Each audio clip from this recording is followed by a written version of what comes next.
feels like I've got this parallel life.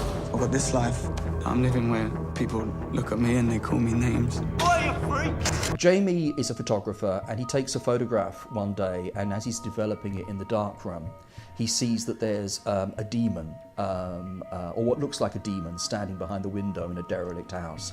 And he becomes absolutely convinced that the hoodies that he's seeing on the streets that are doing all this violence are demons, real demons sent by the devil to come and do this. And the film is the unraveling of that story, really. I can't imagine what it would be like to meet someone that I like, you know, and to actually think that, like, that they might be interested in me. You know, I'm never gonna feel like that.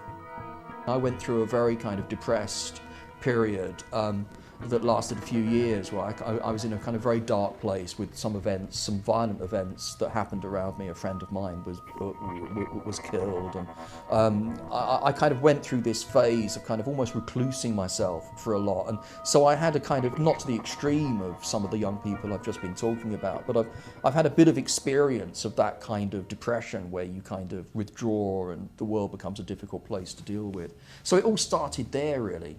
One brutal murder. Just one. How's that sound? No, I'm doing graffiti. And that's the deal you did with Papa B, is it? Yeah. What, and you believed him, did you? What?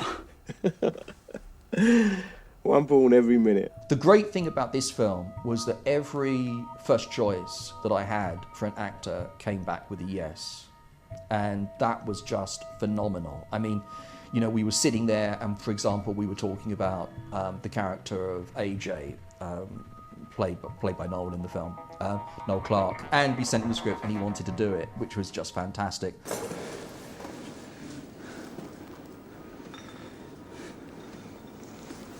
Sorry for staring, man, that was rude of me. I mean, a film is the actors.